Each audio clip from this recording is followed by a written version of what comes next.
What's up, you guys? How are you doing? I hope you're doing great. I know I am. So I figured we kick off 2026 with new UFC predictions.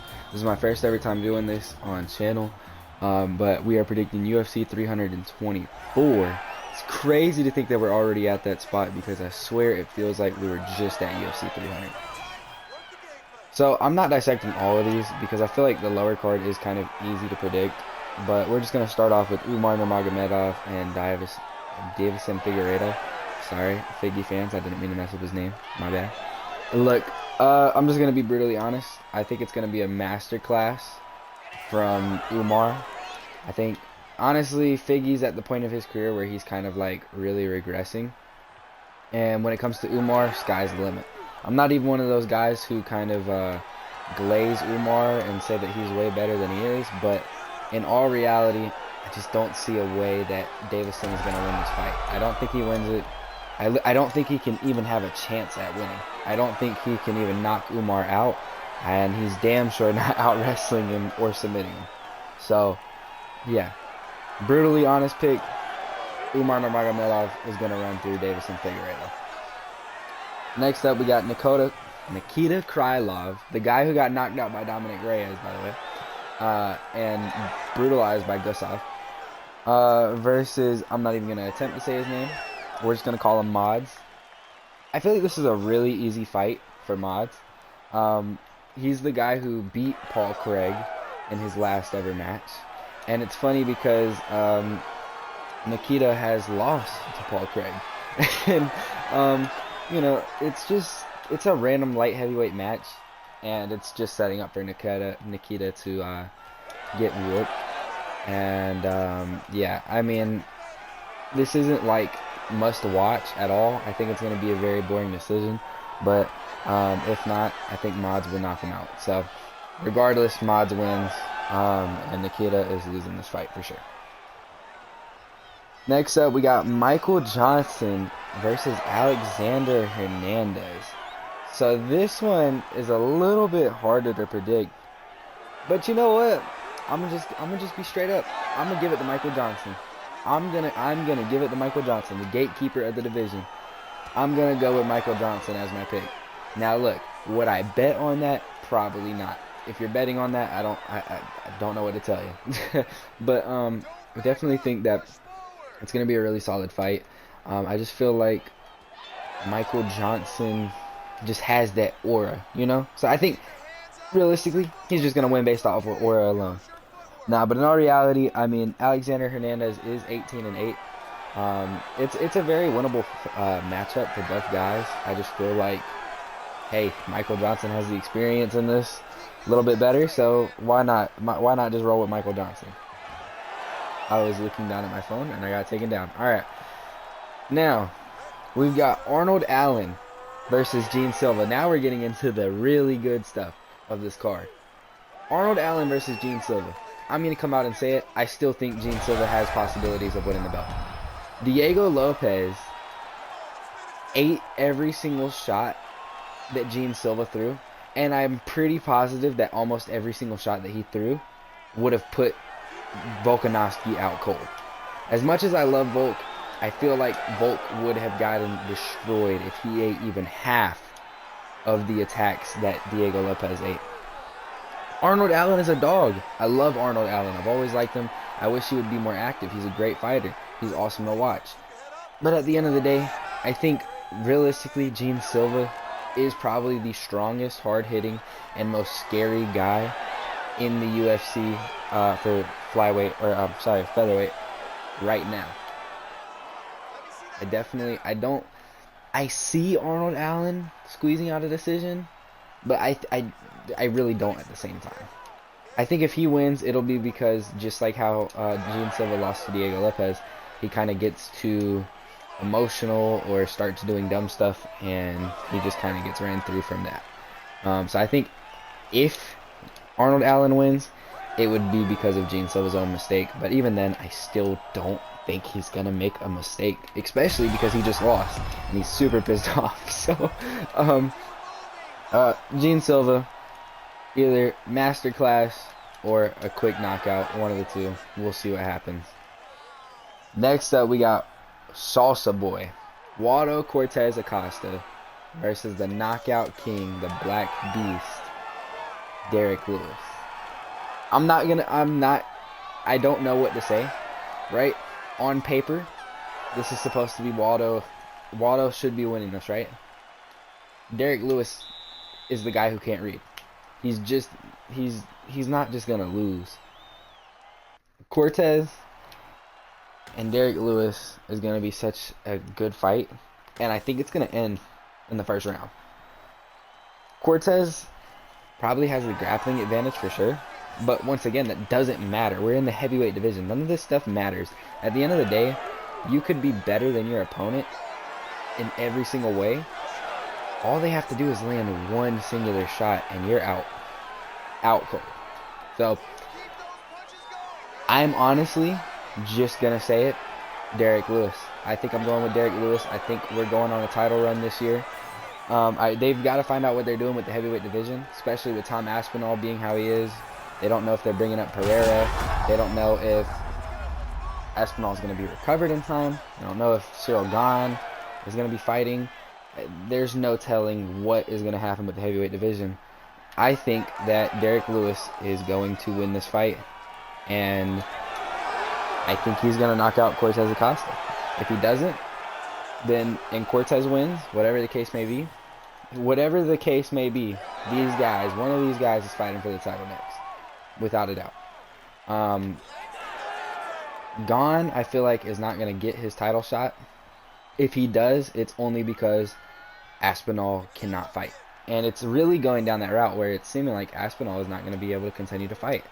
And he may have to stop, and he may just have to stop MMA entirely. And that would suck, but it might be the truth. So, yeah, I'm rocking with Derek Lewis, heavyweight title coming in 2026. Long time coming. Knockout King is about to go get another one. Alright, next up, we've got Sean O'Malley versus Song Yadong.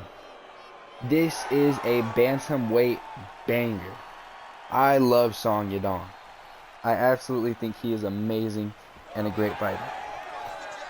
However, is he going to win this fight? No. I'm just going to be honest. I think that this was probably the easiest top contender that they could have given to Sean O'Malley. And I think that they knew that. Like, I'm not going to be one of those guys who say that Sean O'Malley is favorited. But, whatever. I think Sean O'Malley just kind of goes out there and beats him up.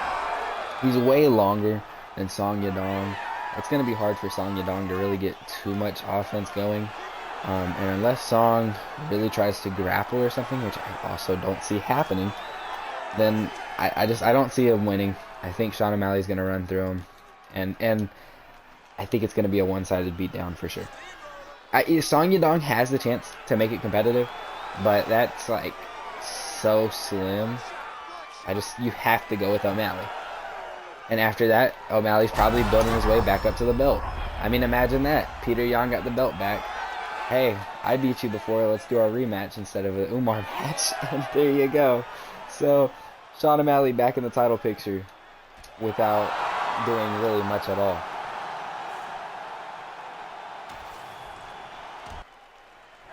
And so, moving on, we have the co-main event, the women's co-main event, probably the biggest MMA fight for women ever. I think that this is probably the best match we've ever seen, at least within the past 5 years. Honestly, the past 10 years, I don't care. This is the greatest fight in women's MMA history. Amanda Nunes is coming out of retirement to fight Kayla Harrison. I'm going to be honest. Oh my goodness.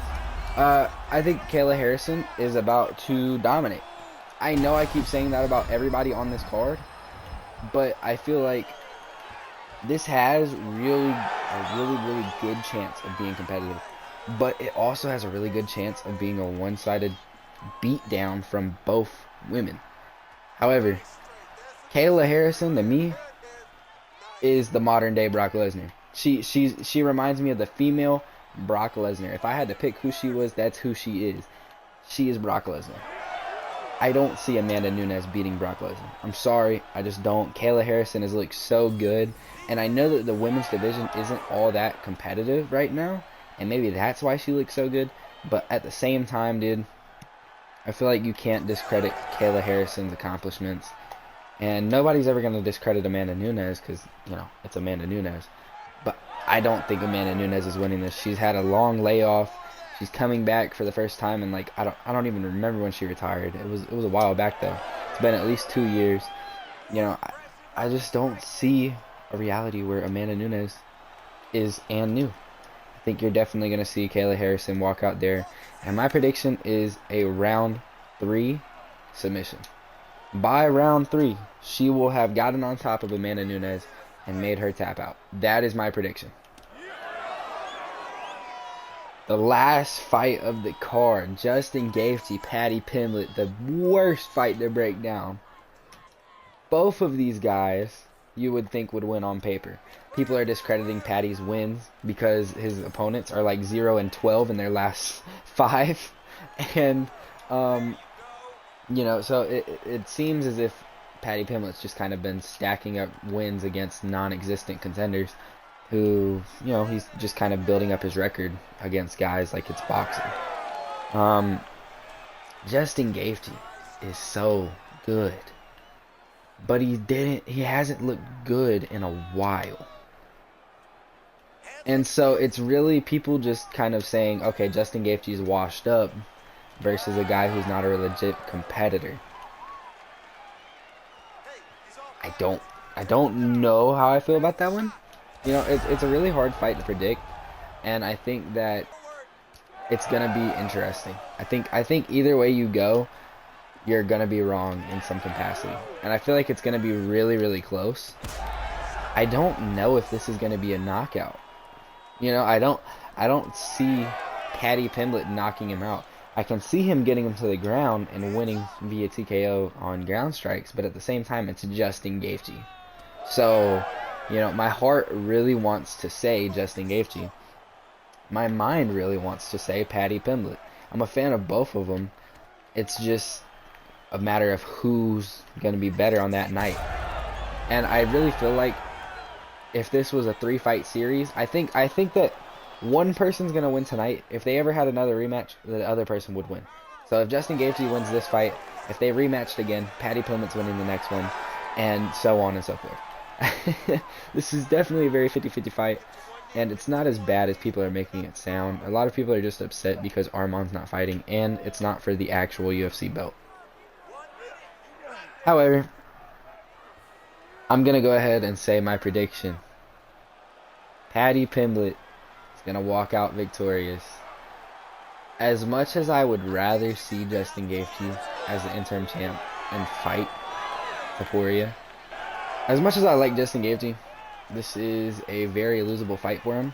And as much as I like Paddy Pimblett, this is a very losable fight for him. I think regardless, both of these guys get their ass whooped by Ilia Topuria when he comes back. And that's if Topuria decides to fight in the lightweight division. There's really no telling what's going on with him. But I think if I had to really make a pick here, I'm going to have to go with Paddy Pimblett. I do not want him to necessarily walk away with this win, but I don't see a universe where Justin Gaethje really wins.